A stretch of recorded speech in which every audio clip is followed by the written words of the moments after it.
If this is my last song, if this is my final day,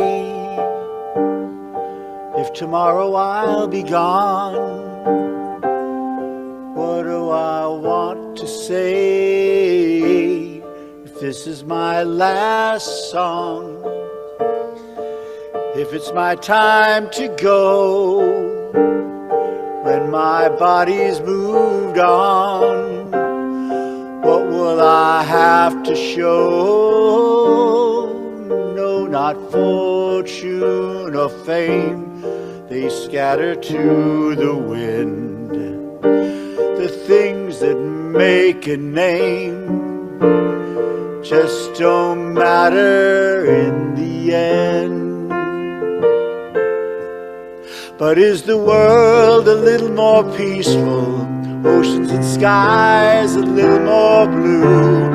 Is humankind a little bit wiser about the good that we can do? Does the sun shine a little bit brighter where before there was only rain? If so, then I'm glad I came. If these are my last words for all of the earth to hear, if all that I have ever been is about to disappear, if these are my last words, there's nothing that I need to say. I have only tried to serve. Never been about talking anyway. So much hurt there is to heal, it's hard to understand. All I can hope to feel is that I am doing what I can. So is the world a little more peaceful? Oceans and skies a little more blue? Is humankind a little bit wiser about the good that we can do? Does the sun shine a little bit brighter where before there was only rain? If then, I am glad I came. Have I given hope to the hopeless? Has a hungry soul been fed? Has a child stood a little bit taller because of something that I said? Have I left a little kindness?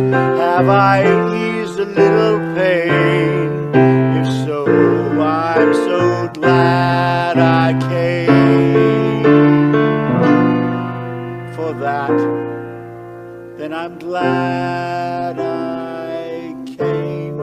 If this is my last song, what do I leave behind?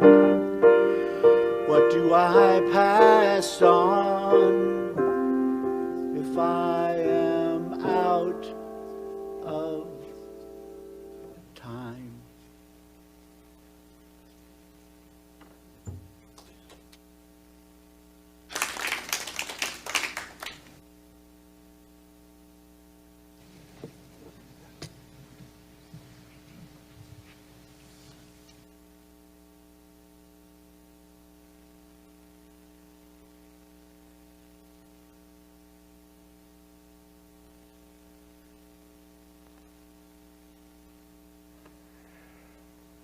Happy New Year, everybody. Happy New Year.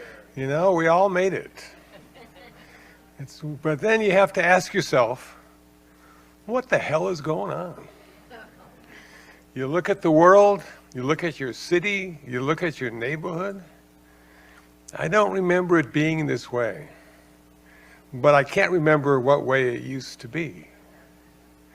And I found in Buddhism a wonderful model that will give us some direction in understanding why things are the way they are. It's called the 5 niyamas. The 5 reasons stuff happens. Now, the first niyama probably makes sense. It deals mostly with geology, this planet Earth that we live on, that's circling the sun. And a lot of stuff happens on Earth because it's Earth. So if you go to Iceland, you might find some volcanoes and some earthquakes. And if you go to Iowa, you might find 40 below. And if you stay in LA, it's not bad. The Earth is treating us pretty well. But we have to look at the Earth and say, okay, I got to factor that in. Why is my life this way?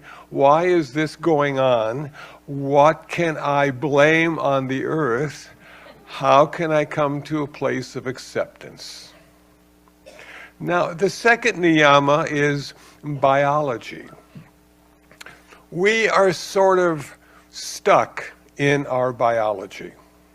Now, the reason I have a little hat on today is because it's cold. And my hair fell out because I'm old now. And it gets cold without a little hat on. So I'm going, okay, I have to blame my father and grandfather for that because we all had the same hairline, or at least we did, and now I do. And you're going, okay, and then we've got tall and small. We have brown eyes and blue eyes. We have all sorts of reasons we look the way we do and act the way we do. And a lot of it has to do with our biology. So number 2 would be biology. Number 1 would be geology. And now number 3, which is going to sound very Buddhist to you, karma. Karma is the reason a lot of stuff happens to us. Now, let me explain what karma is, because one of my favorite bumper stickers in the 1970s was "What goes around comes around." And I thought, wow, how profound is that? I didn't know what it meant, but it sounded really good. So karma is everything we think, everything we say, and everything we do. We are creating this energy. We are like big human transformers. And we're taking this sort of energy that doesn't really have much value, either good or bad, and we're giving it value. Okay, now the consequence of this energy production in early Buddhism is called vipaka. So we have karma, vipaka, cause and consequence. Now you look around and you say to yourself, well, you know, I've been a pretty good person, but stuff keeps happening that's negative in my life. And I'm trying to figure out why. Because I keep kindness right at the top of my mind, and I'm gentle, and I feed cats, and all this kind of stuff I do so I can have really good consequence, and it doesn't seem to be working. Well, the problem is, this is not our first lifetime. I know that's a radical concept, and may be hard to understand, and even harder to believe. But in Buddhism, we feel we've done this before, time and time again, and it never gets any better. Until one day we become enlightened and achieve nirvana, and then we'll never have to do it again. How cool would that be? And you might say, well, if you're not doing it again, what are you doing? Where are you? Where do you go? Well, according to Buddhism, you go to nirvana. I don't know what that is. I don't know where it's located. I don't know how many people are going to be there before I get there. And the only thing I know is it is unborn and undying. So it's sort of like forever, whatever forever means to you, but there's no suffering. Sounds pretty good. So 4 lifetimes ago, I had a terrible accident, and I had a car that got crumpled, and somebody got hurt, and I got blamed for it, and my insurance went up.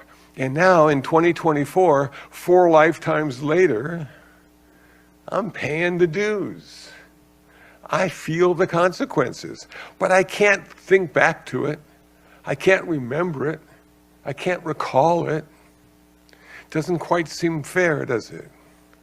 But the idea in karma is it takes the place of a divine lawgiver.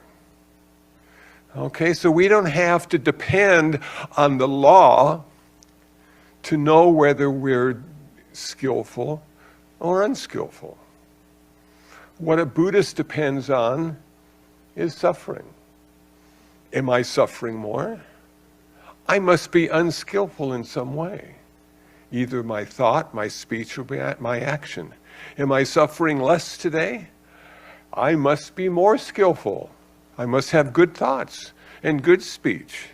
Maybe no speech at all. Maybe that's the best speech. And my actions always seem to end in kindness. Yeah, maybe that's why I'm having a good day today. So we can use that as a reference point every day. How am I doing? How skillful am I today? How much hatred and anger do I have today? How much love and kindness do I have today?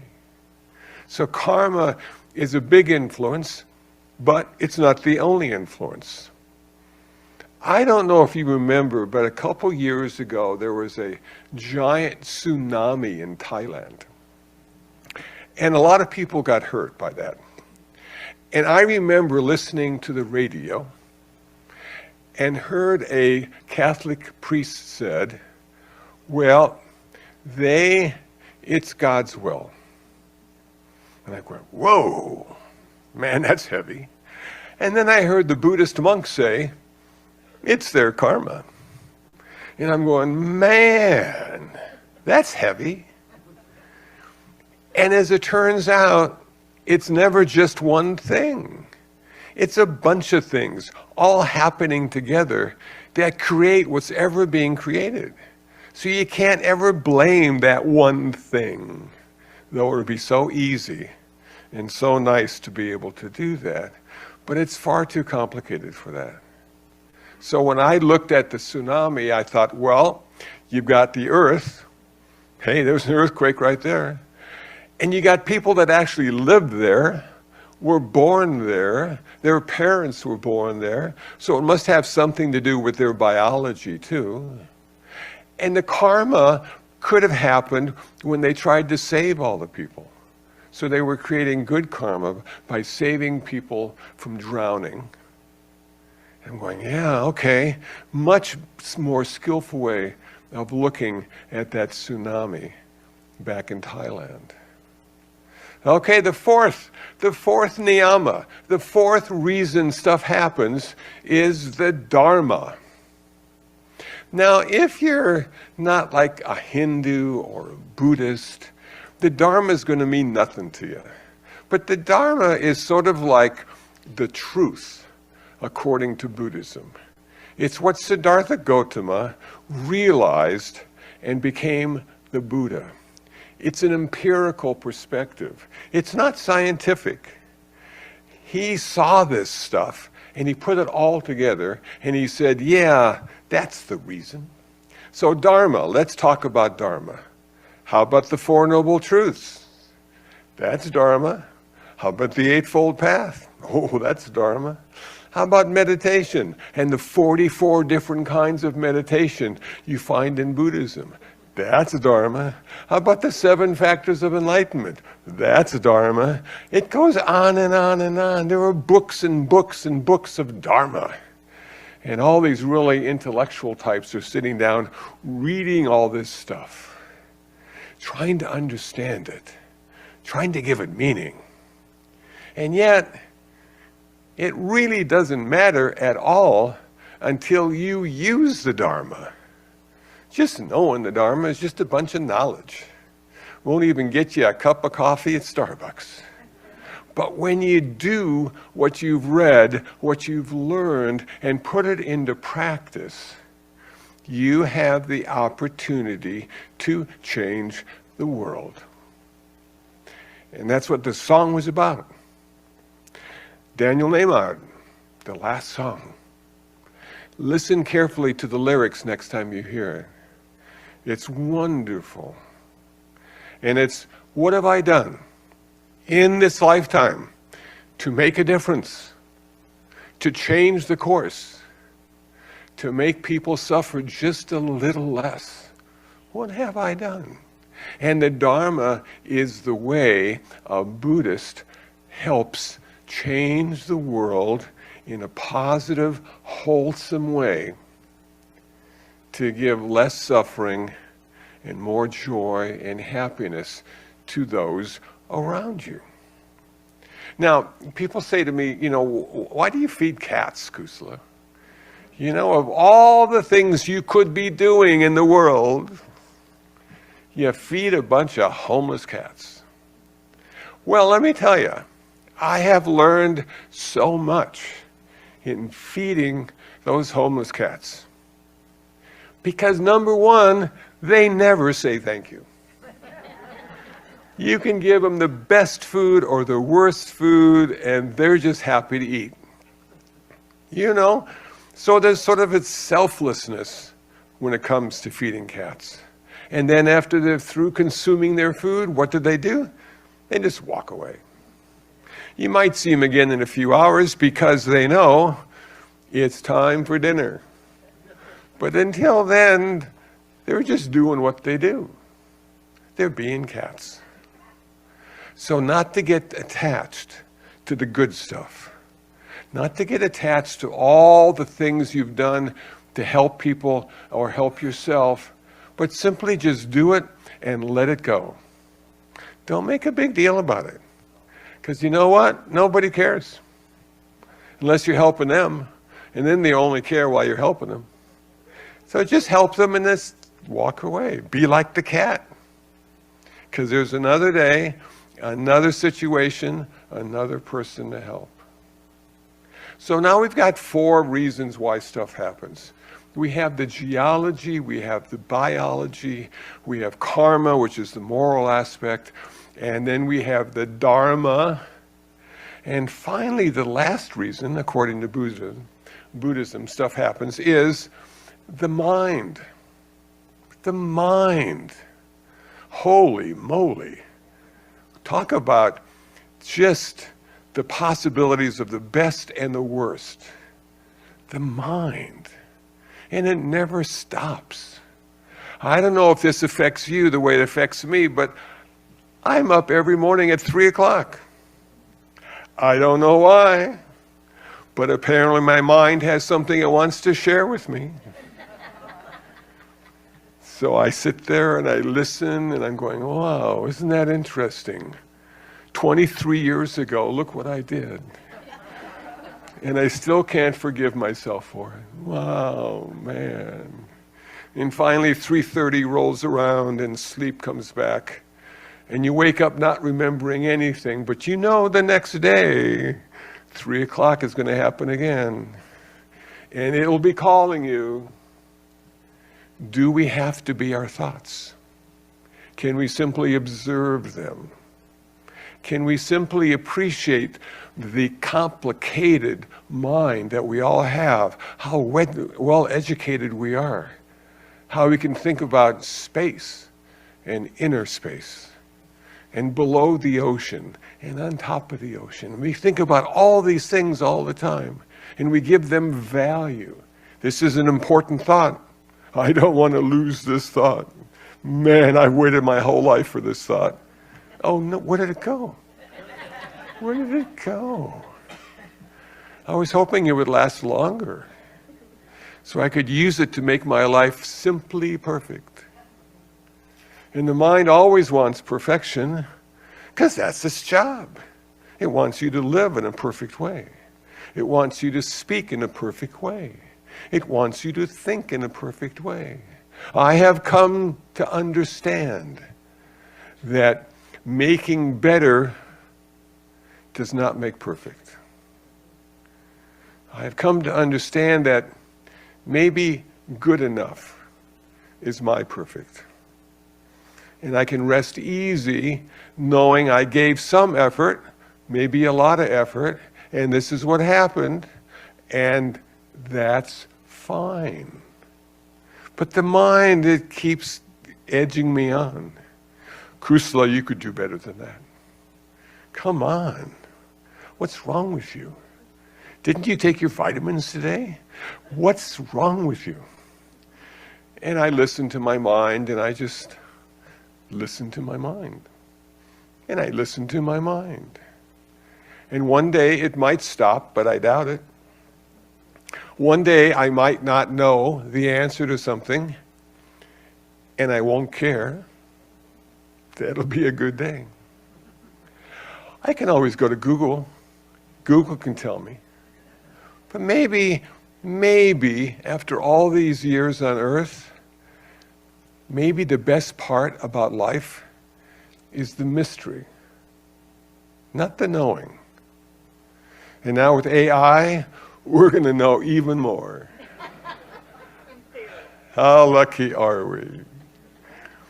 But maybe it's okay at some point in your life just to say, I don't know. I don't know. And I don't care. Whoa. Becoming sort of a rebel, eh, Kusala? You don't care? Nah, it's okay. It'll be fine without me.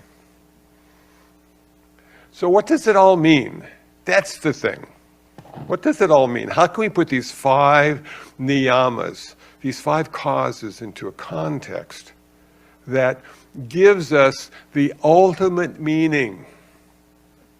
Man. Well, we have the ultimate meaning. Leonardo da Vinci said, pay attention. Pay attention. It's all connected. It's all connected. That's the meaning. Everything happens because everything is connected to everything else. That's what you spent 20 minutes talking about today. It's all connected. And in Buddhism, we feel the same way about it. We call it shunyata, emptiness. Empty of independent existence. Nothing exists independently. Everything is here because of something else. Wow. When I first heard those words, they didn't mean anything to me. I'm thinking, what the heck are you talking about? Everything is interconnected and interdependent. Everything is supported by everything else. Nothing can stand apart. Nothing can exist on its own. That's right. That's the ultimate meaning. That's the ultimate meaning of my life, is that everything is connected. And then you start thinking about it. Because the mind likes to think, wants to make sense, it wants to take credit. And you go, well, okay, maybe. Now there is this scientist, I wish I could remember his name, but I can't. There was a 3-part series on PBS. You may have seen it.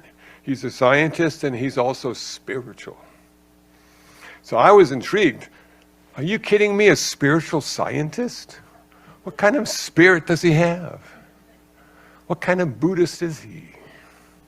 Well, he's not a Buddhist. He's spiritual.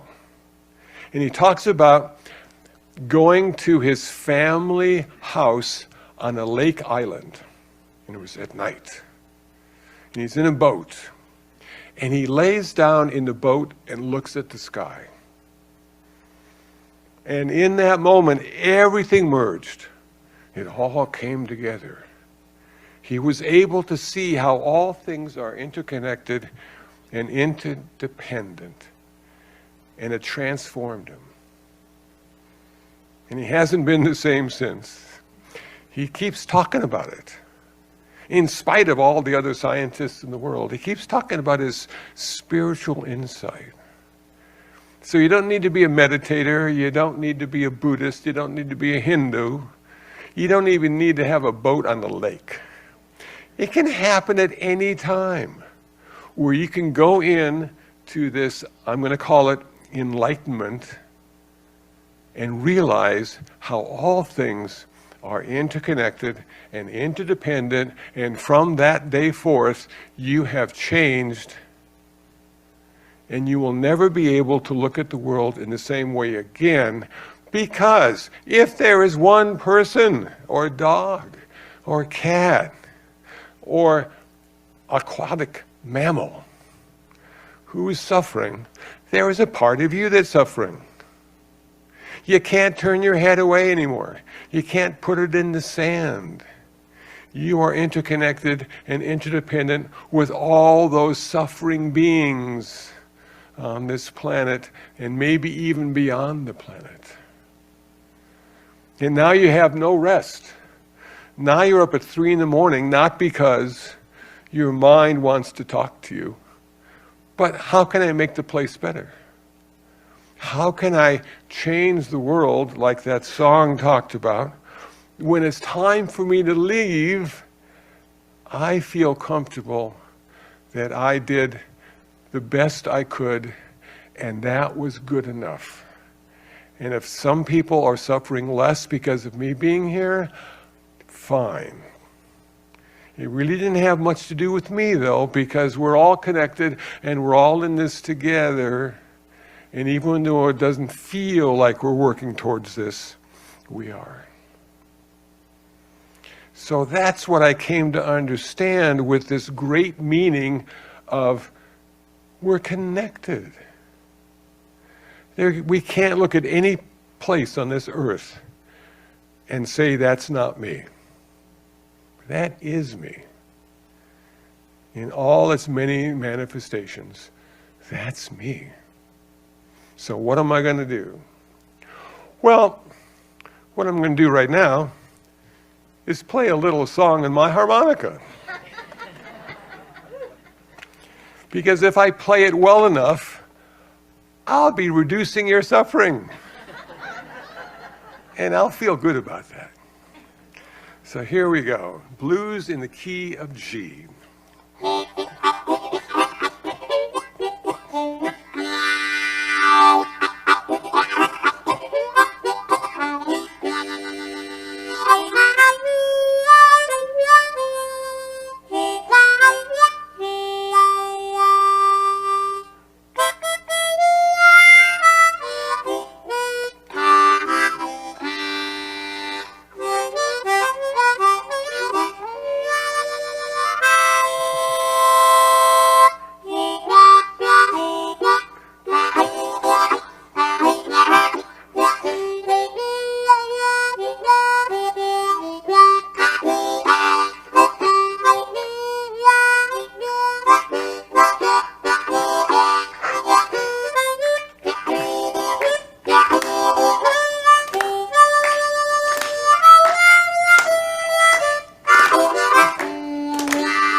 Thank you.